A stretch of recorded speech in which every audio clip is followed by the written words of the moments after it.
নমস্কার বন্ধুরা, মুনমুনের রান্নাঘরে তোমাদের আবারও জানাই আরও একবার স্বাগত। চিতল মাছের মুইঠা আমরা সকলেই খেয়েছি, কিন্তু নিরামিষ দিনে কখনো কি এইরকম একটা মুইঠা তোমরা খেয়েছো? তাহলে যদি না খেয়ে থাকো তাহলে দেখে নাও কি করেছি আজকের রেসিপি। তার জন্য নিয়েছি সয়াবিন। হ্যাঁ, তাহলে সয়াবিনটা দেখেই নিশ্চয়ই তোমরা সকলেই বুঝতে পেরে গেছো যে আজকে কি হচ্ছে।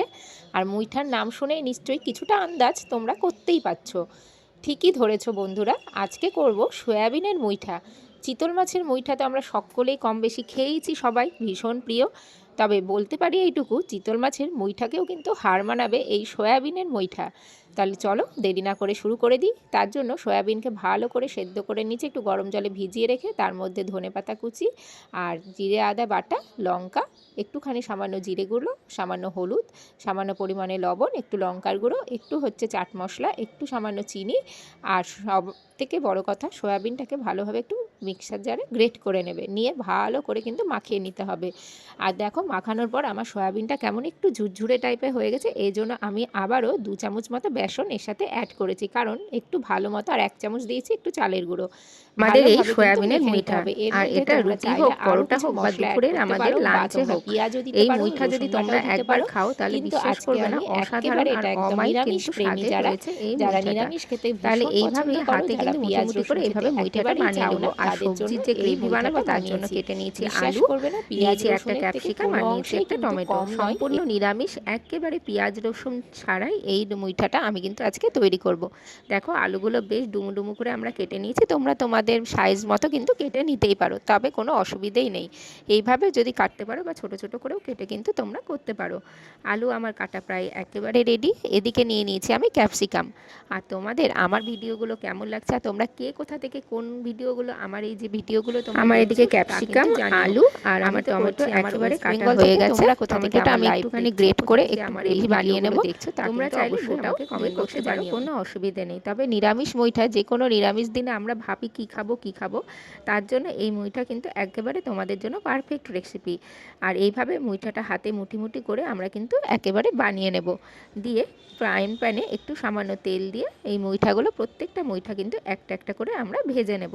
প্রত্যেকটা মুইঠা একটু দম কমিয়ে, আঁচটা কমিয়ে একটু ভাজবে। দেখো মুইঠাগুলো প্রত্যেকটা কতটা সুন্দর দেখতে হয়েছে।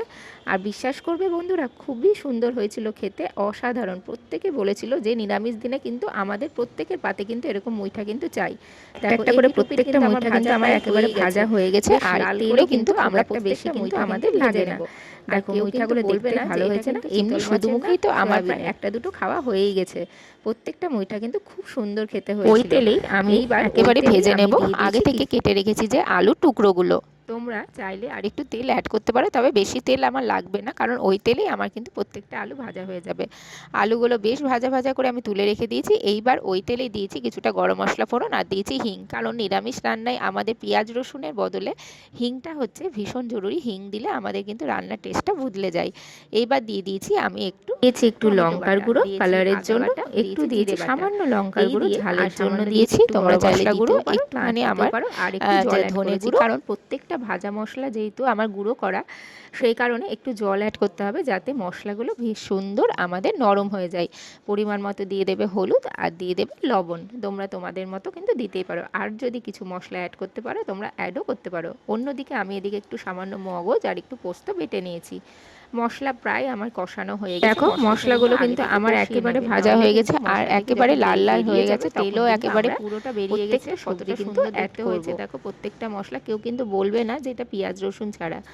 এইবার এর মধ্যে আমি আগে থেকে কেটে রেখেছিলাম যে ক্যাপসিকাম, সেই ক্যাপসিকামের টুকরোগুলো দিয়ে দেবো, কারণ ক্যাপসিকামটা ভীষণ নরম হয়, তাই আমি ভাজিনি। তোমরা চাইলে ভেজে নিতে পারো। আর আগে থেকে যে ভেজে রেখেছিলাম আলুগুলো, সেই আলুগুলো দিয়ে আবারও মশলাটা বেশ খানিকটা ভেজে ভেজে নিব, কারণ মশলা যত ভাজবো তত কিন্তু আমাদের যে গ্রেভি, সেই গ্রেভির টেস্ট কিন্তু বদলে যাবে। এইবার যে বেটে রেখেছিলাম পোস্ত আর মগজ, সেই পোস্ত মগজ বাটাটা তোমরা দিয়ে দাও, আর অ্যাড করে দাও একটু সামান্য পরিমাণে টক দই।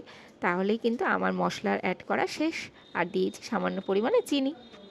কারণ নিরামিষ রান্না একটু চিনি অ্যাড করলে রান্নার টেস্টটা কিন্তু বদলে যায়। এই দিয়ে মশলাটা ভালো মতো কষিয়ে নিয়ে একটুখানি দিয়ে দিয়েছি আমি জল অ্যাড করে, আর একটু সামান্য সয়াবিনের টুকরো আমি কিন্তু এর সাথে অ্যাড করেছিলাম, যাতে সবাই বুঝতে পারে যে এটা একটা সয়াবিনের কোপ্তা, সয়াবিনের মুইঠা।